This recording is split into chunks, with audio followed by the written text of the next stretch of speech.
So you may be asking yourself, why sit spot? Talked a little bit about how. Now we're going to talk about why. And the best way to do that is through story. So I was the kind of kid who asked a million questions all day, every day. It sometimes annoyed people, I'm sure, but I wanted to know things, and it helped me learn a lot, a ton. I was able to be very successful in school, and honestly, I feel it's helped me get to where I am now, which is very happy and healthy and whole. So if you ask a lot of questions, you're on the right track. So why and how were two of my favorite, of course, because they tend to have a little bit more mystery to them. Like, why this? Why that? Oh, just because, they'd say. But I wanted to give a little intro story to this sit spot that will hopefully point you in the direction to why a sit spot.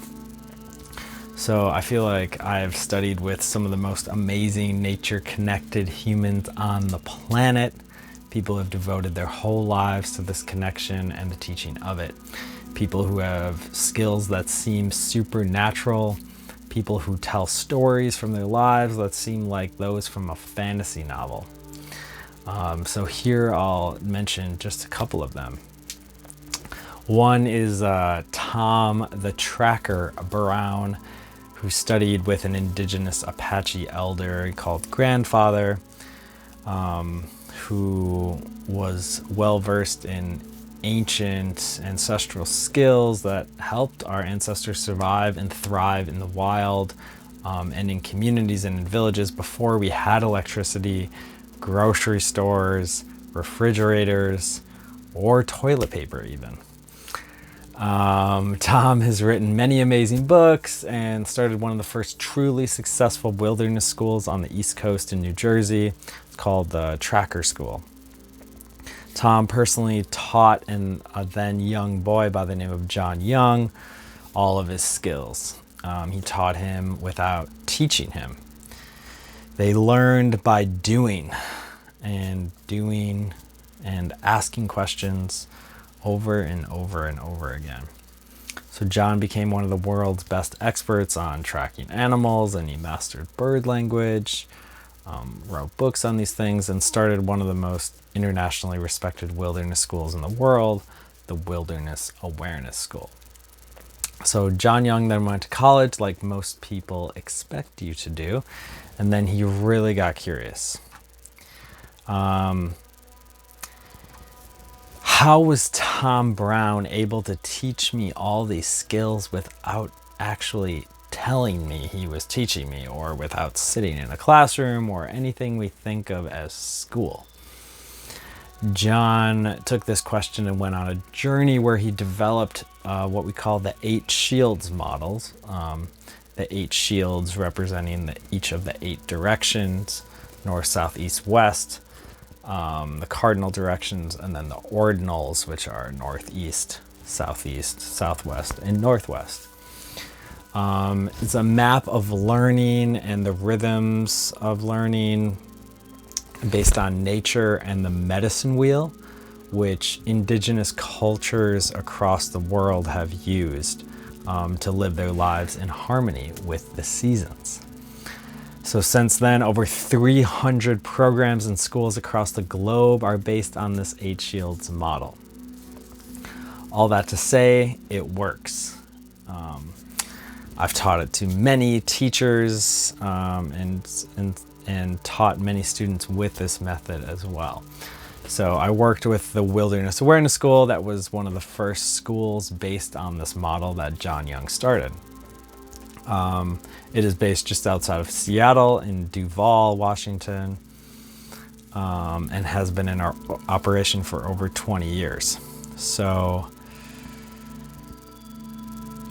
yeah, I also lived on Hawthorne Farm, which is owned and operated by Alexia Allen, who was a longtime teacher at the Wilderness Awareness School.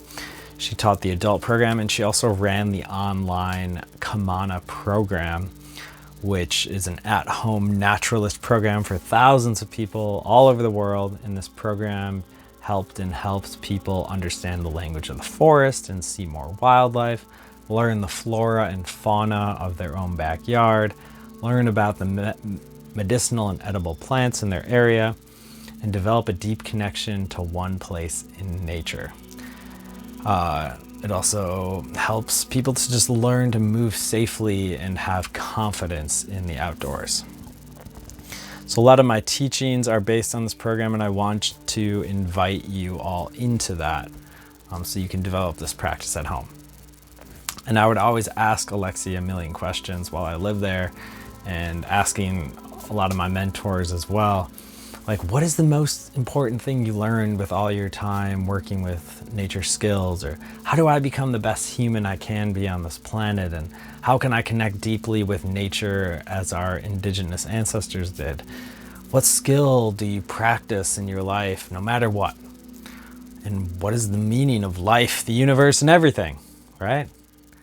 The answers to all these questions, believe it or not, was always sit spot. Sit spot, sit spot, sit spot. Connecting to the place nearest to where you live on a regular basis throughout the seasons at different times of the day, in all different moods and states of mind, is the single most important practice you can develop for yourself. So that is my challenge to you this week and every week. Remember, go find a place that calls to you. It doesn't need to be perfect. It just needs to be possible. Sit spots often will call out to you and invite you to take a seat. So let's share our sit spot stories with each other, our parents, and most importantly, ourselves. Until next time, all the spring things, Keith.